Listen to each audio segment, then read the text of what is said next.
to retreat, the world system just started going crazy from there, because what happened in my view, from historic research, is as soon as the gold standard was gotten rid of in the Bretton Woods Agreement, Bretton Woods II, there was no longer any real transparency, and everyone stopped paying attention to the relationship gold had directly on currencies, because they figured it didn't have any importance, or it had diminished importance. But what we find out today is its importance hasn't diminished, and that in fact they have been using it. The numbers that gold represents have been being used, but the physical gold behind it is not there. So what we're coming to now is a crunch point, or we're coming to a crash point, that these numbers, these fraudulent figures, and the backings for them are not meshing with what they've claimed, and this could bring down the entire financial system. Is that a fair statement, Bill? Well, in reality, yes, but in reality, what the heck if gold goes to 3,000 to 4,000? I mean, this means the miners will make a lot of money, and it's what they have done that could affect that. Because if they had just let gold trade freely, let's say now it was $2,600 an ounce, well, so? But it would have done a lot of things to prevent things, but it would have been a free price of what they've done by suppressing it. Now when it blows up, just as our financial system is in the deepest of trouble and trying to recover, and that's a whole different subject, but if gold explodes now, yes, it's what could happen, and they did it. It didn't have to be that way. Well, Mohammed, what's the relationship to the fiat currencies and gold in the modern world, in your view? Because they're still tied together. The euro claimed when it was launched that 20% of its backing comes from gold bullion, which is no longer true and can't be true. So they said it's a pseudo type gold-backed currency, which tried to give it some early legitimacy. Then we have the Swissy over there, which they're sitting on top of huge pots of gold, and no one really knows how much they've got in relation to their currency. What is that relationship in this modern paradigm?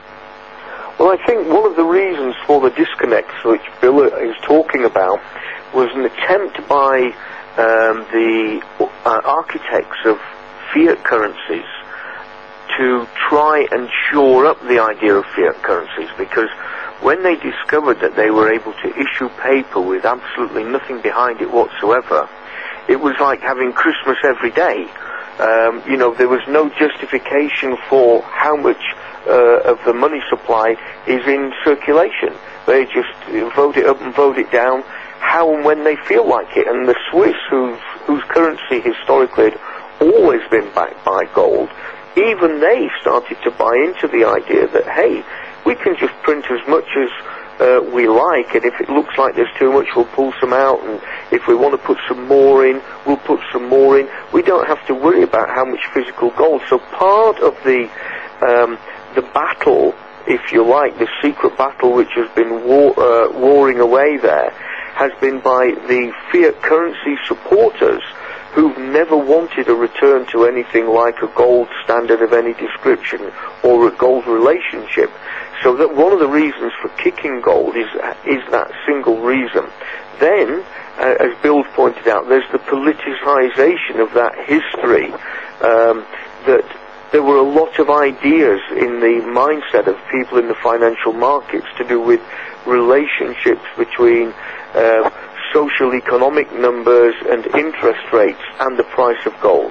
And again, they wanted to artificially bring about that disconnect to make people move away from it. Where that's bringing us to, of course, is that in the current paradigm, where we have a collapse of the financial system, not the economic system, that's collapsing secondary, but the financial system's collapsed, people have turned back to gold. So they've ultimately failed in everything they attempted to do there. The next round, I believe, and this is something that you and I have spoken about, Darryl, and Bill, you've probably come across this, against something which the mainstream media is burying like nobody's business, is that a large amount of physical delivery has certainly occurred within the last 2 to 3 years, which was nothing but gold-plated tungsten. Well, that is scary. Well, Now, there are two schools of thought on this, and I'm going to bring up my contra view here. It could have been that they produced 1,000 of those bars and pushed them around so that would scare any big investor from wanting to buy it, because they wouldn't know if they're getting it. But I don't believe that's true. I don't believe... See, if I'm taking delivery of a 400-ounce bar of gold, I would get the thing tested. I'd have a core drilled, or I'd have... I mean, we're talking about too much money here. And to get a sovereign government to take delivery, China, or for instance, and them not putting a drill bit right into the center of it and pulling a plug out of it and saying, wait a minute, I can only go down 1/8 of an inch and I'm hitting something too hard to drill through. It doesn't make any sense to me. And of course, they've got testing equipment today that would indicate to them electronically that they weren't dealing with gold, but rather some other, combined metal. And so the point is it could have been used in the marketplace as a way of frightening the public away from even wanting to buy the precious metal. So I'm not entirely sold on the idea that there's 1,000 or 1,000,000 or how many bars of this tungsten gold, although we have seen it crop up on the marketplace. Bill, do you have any knowledge of these tungsten bars? No, I heard about it, of course, and you know that we have so much to get into, and our story is so wild, and it's so much all the stuff that you and Muhammad are talking about that it's so incredible that we don't need to go there. And it's like I'll leave that for someone else to prove it. I mean, I've heard about it.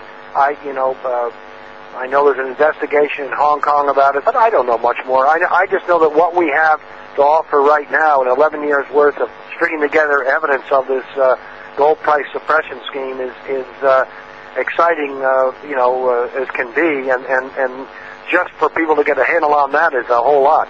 Well, it is, but I think all of it actually comes together as a single fraud, because these are all tools of management of this market, Bill, and I think the tungsten part of it is just one other means of suppression, one other means of making deliveries that are fraudulent, if you will.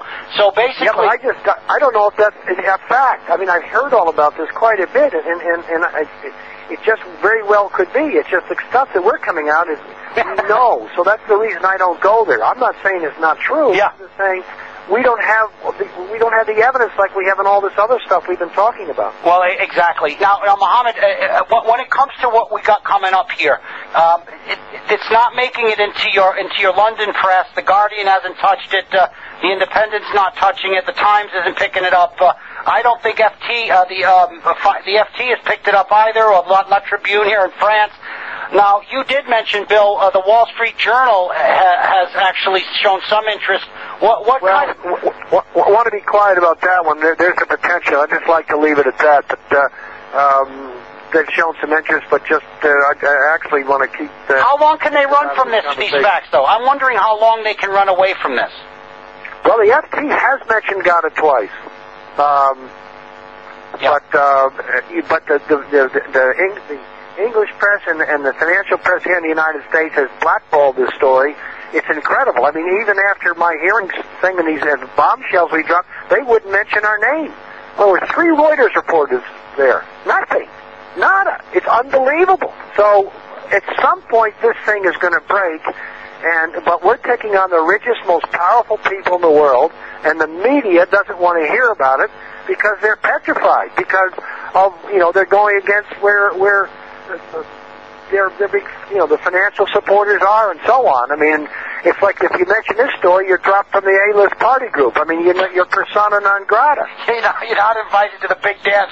But Mohammed, listen, I got a question for you about the Rothschild banking structure getting out of the London fix back in the 90s, and this was well into the fraud stage. According to what Bill's saying, they were well on their way to double billing and triple booking these assets already when he got out. Maybe he saw the direction of this and didn't want his financial empire to be tied, inextricably to what was coming, because this was always going to end badly. What's your take on that? Well, it's not that he saw the direction, he made the direction, Darrell. One of the things to realize is that when gold was at its peak of around $800 in the early to mid 1980s, we changed the way in which physical pricing occurred in London from being an open market and the argument was made through my favourite term, plausible discourse,